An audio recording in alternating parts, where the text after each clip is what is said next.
Naranasan mo na bang managinip na kumukuha ka ng barya? Maaaring ito ay nakakalat sa sahig, napulot mo sa daan, o ibinigay sa iyo sa panaginip.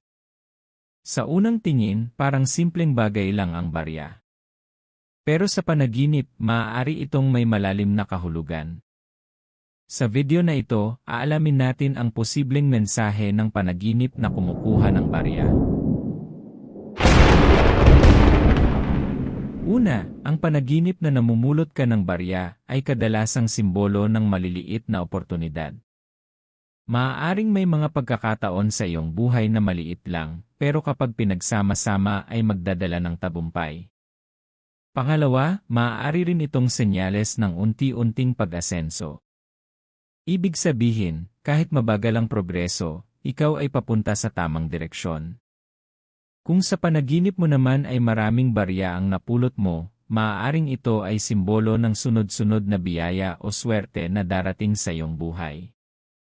Kung nahirapan kang kumuha ng barya, maaaring ito ay nagpapahiwatig ng pagsisikap at hirap bago makamit ang iyong mga layunin.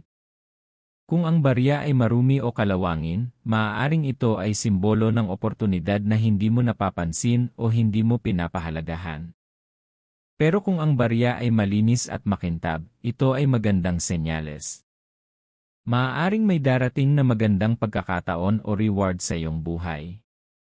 Kung sa panaginip ay may ibang kumukuha ng barya, maaaring ito ay nagpapahiwatig ng kompetisyon o pakiramdam na nauunahan ka ng iba. May isa pang kahulugan, ang barya ay simbolo rin ng value o halaga. Maaaring pinapaalala sa iyo ng panaginip na pahalagahan ang maliliit na bagay sa iyong buhay. Tandaan, ang mga panaginip ay kadalasang sumasalamin sa ating emosyon, iniisip, at karanasan sa araw-araw na buhay. Ikaw, napanaginipan mo na ba na kumukuha ka ng barya? Ano ang nangyari, marami ba ang napulot mo o nahirapan ka? I-comment mo sa ibaba ang iyong karanasan at maaaring isa ito sa susunod nating video. At kung gusto mo pang malaman ang kahulugan ng iba't ibang panaginip, huwag kalimutang mag-like, mag-subscribe.